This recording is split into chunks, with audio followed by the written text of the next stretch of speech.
The rain had been falling for 3 days straight, and Sarah Mitchell found herself staring out the window of her art studio, watching the droplets race down the glass like tears she couldn't shed. At 32, she had built what everyone called a perfect life, a successful marriage to David, a thriving graphic design business, and a beautiful home in the suburbs. But perfection, she had learned, could be the loneliest place of all. The bell above her studio door chimed, pulling her from her thoughts. She turned, expecting to see Mrs. Henderson picking up her commissioned portrait, but instead found herself face to face with a man she didn't recognize. He was tall, with dark hair that looked like he'd been running his fingers through it, and eyes the color of storm clouds. Water dripped from his leather jacket onto her polished wooden floor. "I'm sorry," he said, his voice carrying a slight accent she couldn't place. "I was looking for somewhere to wait out the rain, and I saw your light on. I can leave if—" "No, it's fine," Sarah heard herself say, though she wasn't sure why. Something about his presence made her feel more awake than she had in months. "I'm Sarah. Marcus." He smiled, and she noticed the way it reached his eyes, crinkling them at the corners. "This is your studio?" She nodded, suddenly aware of how intimate the space felt with him in it. Her paintings lined the walls, landscapes mostly, but also portraits that captured emotions she'd never been able to express in words. Marcus moved slowly through the room, studying each piece with an intensity that made her heart race.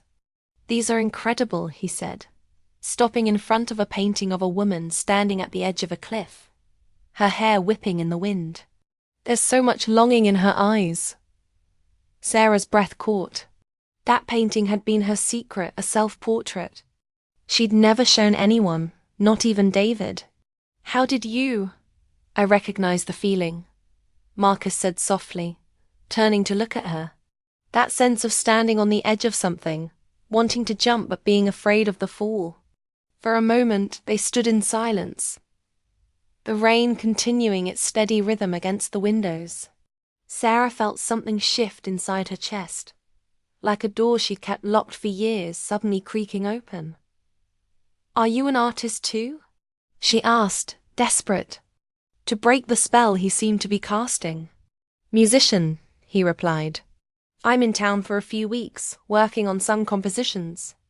I saw your studio from the cafe across the street and—" He paused, running a hand through his damp hair. "I felt drawn to it somehow." Sarah's wedding ring felt heavy on her finger as she watched him move through her space. There was something about the way he looked at her art, really looked at it, that made her feel seen in a way she hadn't experienced in years.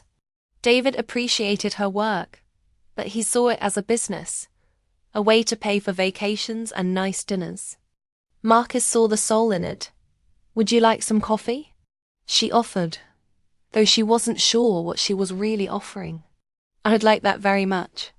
As she busied herself with the coffee maker in the small kitchenette at the back of the studio, Sarah tried to calm her racing heart. She was a married woman. She loved David, didn't she? They had a good life together, a stable life. But when was the last time he'd looked at her the way Marcus had looked at her paintings? "Your husband is a lucky man," Marcus said from behind her, and she jumped, spilling coffee grounds across the counter. "How did you know I was married?"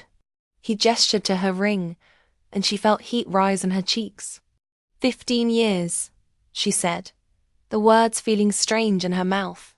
"We've been together since college. High school sweethearts turned lifelong partners," Marcus said with a smile that seemed tinged with sadness. "That's beautiful." But the way he said it made Sarah wonder if he really thought so, or if he was just being polite. She handed him a mug, their fingers brushing as he took it, and she felt a jolt of electricity run up her arm. "What about you?" she asked, settling into the chair across from him at her small table. "Are you married?" Marcus shook his head. "I was engaged once, a long time ago, But I chose my music over her, and she chose someone who could give her stability. He took a sip of his coffee, his eyes distant. I've been traveling ever since, convincing myself that freedom was worth more than love. Was it? He looked at her then, really looked at her, and Sarah felt her breath catch. I thought so, until today. The words hung between them like a bridge neither of them was sure they should cross. Sarah stood abruptly, walking back to the window where she'd been standing when he arrived. The rain was lighter now, but it still fell steadily, creating a cocoon around them. I should go, Marcus said, but he didn't move. Yes, Sarah agreed, but she didn't want him to. Instead, he stood and walked to where she was standing by the window. She could feel the warmth of his body behind her, could smell his cologne mixed with the scent of rain, and something uniquely him. Sarah, he said her name like a prayer. She turned to face him, and suddenly he was so close she could see the flecks of gold in his grey eyes. Her heart was beating so fast she was sure he could hear it. I know this is wrong, she whispered. No, he replied, but his hand came up to cup her face, his thumb tracing her cheekbone with a gentleness that made her knees weak. I'm married, she said again, as if saying it would make the pull she felt toward him disappear. I know, he repeated, but he didn't move away. When his lips finally met hers, it was like coming home and leaving everything behind all at once. The kiss was soft, questioning, giving her every opportunity to pull away. That she didn't want to. For the first time in years, she felt truly alive. When they finally broke apart, both breathing heavily, Sarah pressed her forehead against his chest. What are we doing? I don't know, Marcus admitted, his arms wrapping around her. But I know. I haven't felt this way in years. Neither had she. With David, love had become comfortable, predictable. They had dinner together, watched television, made love on Saturday mornings when the mood struck. It was a good life, but it was safe. Whatever this was, felt dangerous and necessary all at once. I can't, Sarah said, but she didn't step away from his embrace. I know, Marcus said for the third time, pressing a kiss to the top of her head. I'm leaving in 2 weeks anyway. Somehow, that made it worse. The knowledge that whatever this was between them had an expiration date should have made her feel better, but instead it made her heart ache. 2 weeks to feel something real, and then back to her comfortable, predictable life. I should go home, she said, finally pulling away from him. David will be wondering where I am. Marcus nodded, but his eyes were filled with a sadness that matched her own. Will I see you again? Sarah knew she should say no.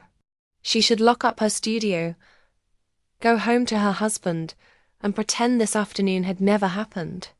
But as she looked at Marcus, standing there in her sacred space surrounded by the art that represented her deepest emotions, she couldn't bring herself to lie. I'm here most mornings, she said quietly, working on a new series. I take walks. In the morning, he replied, to clear my head before I write. It wasn't a promise, but it felt like one. After Marcus left, Sarah sat in her studio for another hour, staring at the painting he'd noticed, the woman on the cliff. She'd painted it during a particularly difficult time in her marriage, when she'd felt like she was disappearing into the role of wife and losing herself completely. Now, looking at it, she felt like that woman more than ever. When she finally got home, David was in his study, working on a presentation for Monday morning. He looked up when she entered, his face creased with concentration. How was the studio? He asked absently, already turning back to his laptop. Fine, Sarah replied, and realized he wouldn't have noticed if she'd said anything else. That night, as she lay in bed next to her husband, Sarah stared at the ceiling and thought about storm grey eyes and gentle hands. She thought about the way Marcus had looked at her art, the way he'd seen the longing in her self-portrait that she'd never put into words. She thought about the way his kiss had made her feel not just desired, but understood. David snored softly beside her, and Sarah felt a wave of guilt wash over her. He was a good man, a faithful husband. He worked hard to provide for them, never forgot their anniversary, and always put the toilet seat down. But when was the last time he'd really looked at her? When was the last time they'd had a conversation that wasn't about schedules or bills or his work? The next morning, Sarah found herself at her studio earlier than usual, her heart racing every time she heard footsteps on the sidewalk outside.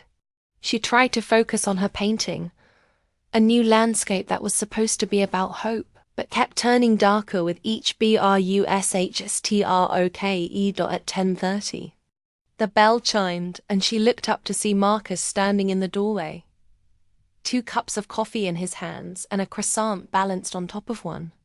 "I brought breakfast," he said, and his smile was so warm that Sarah felt her resolve crumble.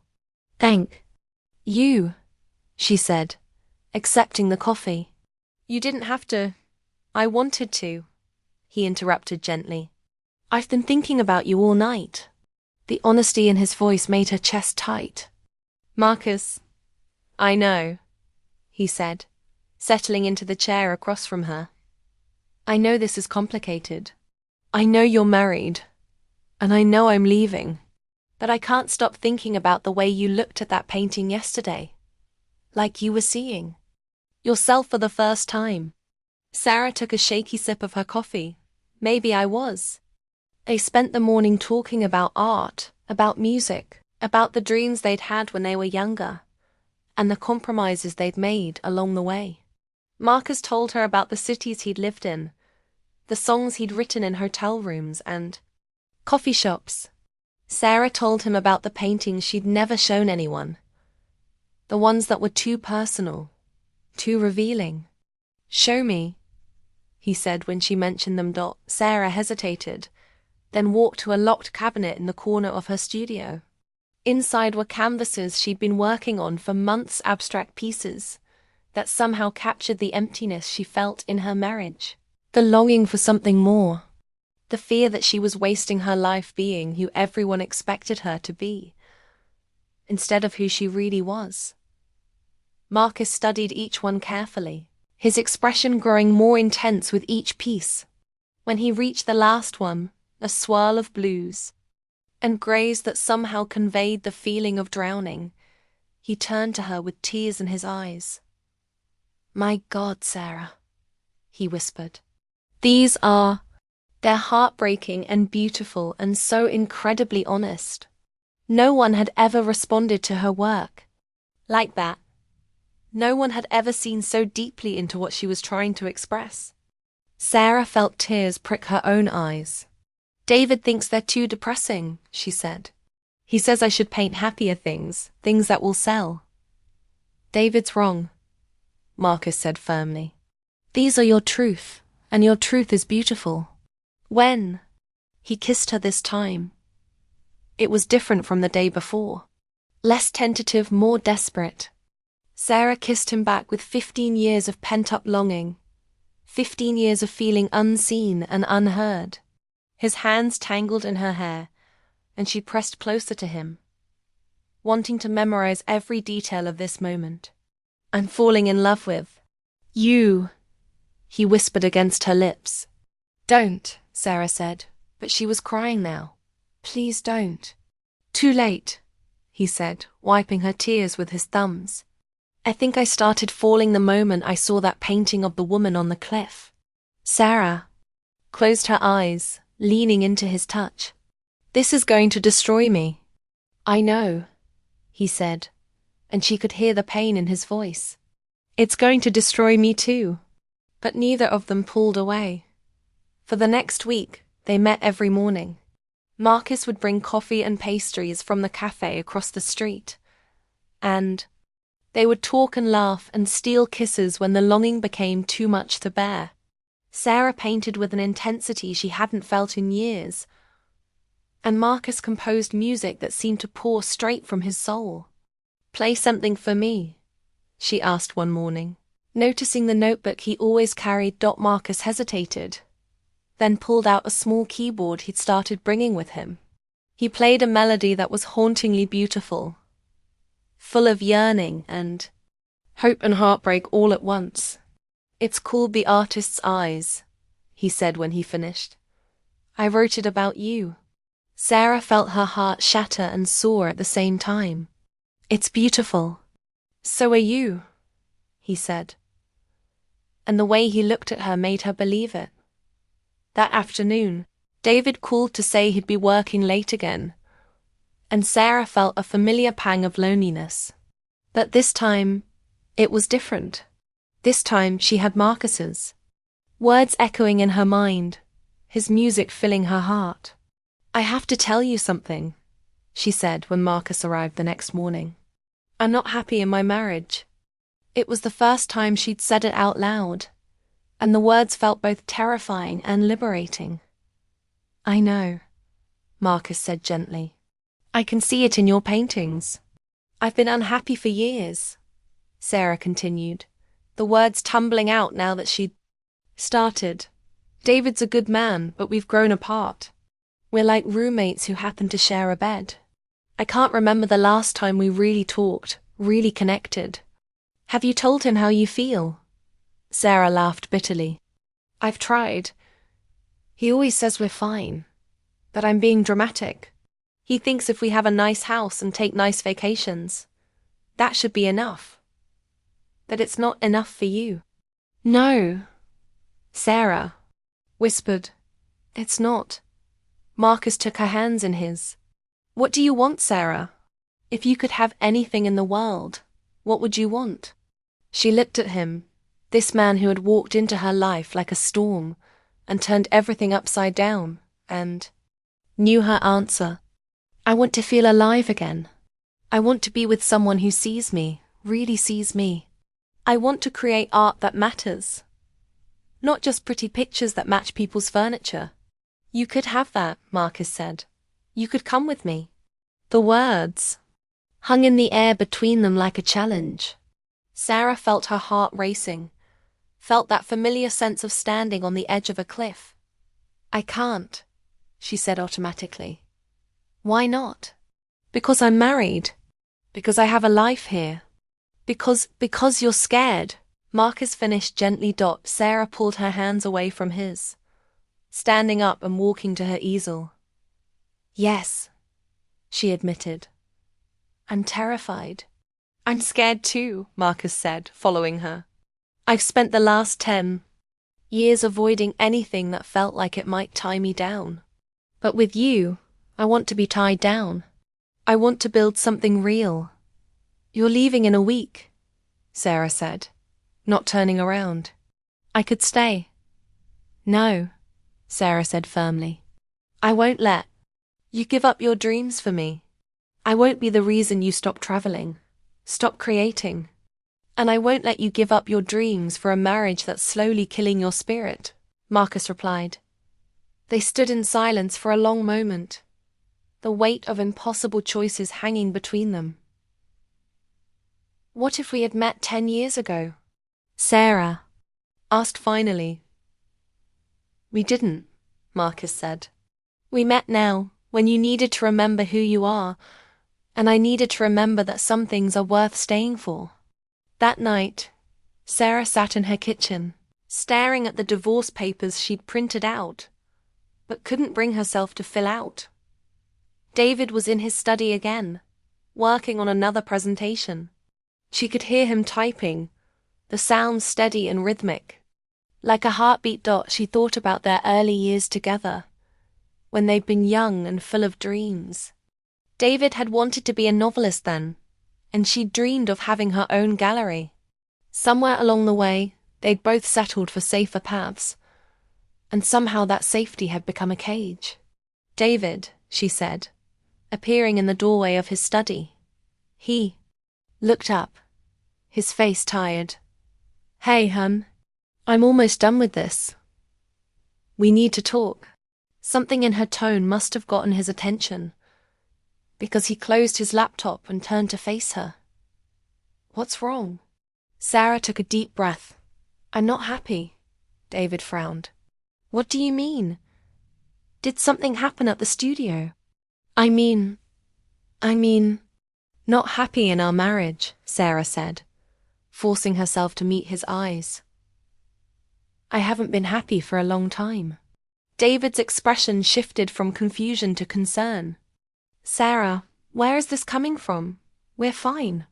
We have a good life. You have a good life, Sarah said. I feel like I'm disappearing. That's ridiculous, David said, but his voice lacked conviction. You have your art, your studio. When was the last time you really looked at one of my paintings? Sarah interrupted. When was the last time we had a conversation that wasn't about your work, or what we need to pick up at the grocery store? David was quiet for a long moment. I don't know, he admitted finally. I met someone, Sarah said, and the words felt like jumping off that cliff in her painting. David's face went pale. What? I met someone who sees me, Sarah continued, tears streaming down her face now. Who looks at my art and understands what I'm trying to say. Who makes me feel like I'm more than just a wife and a homemaker. Sarah, no, David said, standing up and reaching for her. Whatever this is, we can work through it. We can go to counseling, take a vacation. I'm in love with him, Sarah said, and the words felt like both a confession and a prayer. David's hand dropped to his side. How long? A week, Sarah said. But it feels like forever. A week? David's voice was rising now. You're talking about destroying our marriage over someone you've known for a week. I'm talking about being honest about the fact that our marriage was already destroyed, Sarah said. We've been living like strangers for years, David. We both know it. David sat down heavily in his chair. I love you, Sarah. I know, she said, and she meant it. I love you too. But I'm not in love with you anymore. And I don't think you're in love with me either. They sat in silence for a long time, 15. Years of marriage hanging between them like a bridge that had slowly crumbled without either of them noticing. What happens now? David asked finally. I don't know, Sarah admitted. I just know I can't keep living this way. The next morning, Sarah arrived at her studio to find Marcus already there, sitting on the steps outside with his guitar. He looked up when he saw her, and she could see the questions in his eyes. I told him, she said. Marcus stood up, setting his guitar aside. How did he take it? About as well as you'd expect, Sarah said, unlocking her studio door. He wants to fight for us, but I think deep down he knows it's over. And how do you feel? Sarah considered the question as she moved through her studio, turning on lights, and starting the coffee maker. Free, she said finally. Terrified, but free. Marcus wrapped his arms around her from behind, and she leaned back against his chest. I'm proud of you, he said. I haven't done anything yet, Sarah replied. I still have to figure out what comes next. Come with me, Marcus said again. Sarah turned in his arms. Where? Everywhere, he said. I have a concert in Prague next month, then Berlin, then maybe back to New York. We could travel together. You could paint, I could write music inspired by all the places we see. It sounded like a dream, but Sarah had learned to be wary of dreams. What about my studio? My life here? What about it? Marcus asked. You said yourself that you're not happy here. This is your chance to start over, to be the artist you were. Meant to be. Sarah looked around her studio, at the paintings on the walls, the easel she'd bought when she'd first started dreaming of being an artist. the chair where she'd sit and imagine the life she wanted to live. It was all so familiar, so safe. "I need time to think," she said. Marcus nodded. "I leave on Sunday. That gives you 3 days. 3 days to decide whether to stay in the life she'd built or follow her heart into the unknown. 3 days to choose between safety and possibility."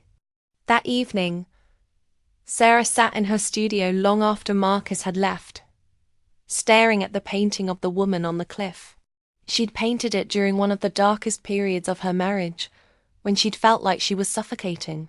Now, looking at it, she realized the woman wasn't just standing on the edge, she was ready to jump. The next 2 days passed in a blur of lawyers and difficult conversations. David was hurt, but not surprised, and Sarah realized he'd been feeling the distance between them too. They agreed to split their assets fairly, to try to remain friends despite everything. "I hope he makes you happy," David said as they signed the papers. "I hope so too," Sarah replied. On Saturday night, Sarah packed a single suitcase, just the essentials, the things she couldn't bear to leave behind. She looked around their bedroom one last time, at the life she was leaving behind, and felt a mixture of sadness and relief. Sunday morning came too soon. Sarah stood in her studio, looking at the paintings she'd decided to leave behind. They represented the woman she'd been, the artist who'd painted from a place of longing and unfulfilled dreams. She was ready to become someone new. Marcus arrived at noon, a single duffel bag slung over his shoulder. He looked nervous, hopeful, and absolutely beautiful. "Are you sure about this?" he asked. Sarah looked at him, this man who had walked into her life like a storm and shown her who she could become, and felt that familiar sense of standing on the edge of a cliff. But this time, she wasn't afraid of the fall. "I've never been more sure of anything," she said. When Marcus kissed her, it was different from all the times before. This wasn't stolen time or guilty pleasure. This was the beginning of something real, something that belonged to them. "Ready?" he asked, taking her hand. Sarah looked back at her studio one last time, then at the man who had changed everything. "Ready." They walked out together, into the afternoon sunshine, toward a future that was uncertain, but full of possibility. Sarah had spent 15 years being safe, being the person everyone expected her to be. Now she was ready to be herself, to paint from a place of joy instead of longing, to love someone who saw her completely. As they got into Marcus's car, Sarah felt the last of her fear fall away. She was finally jumping off the cliff, and for the first time in years, she wasn't afraid of where she might land.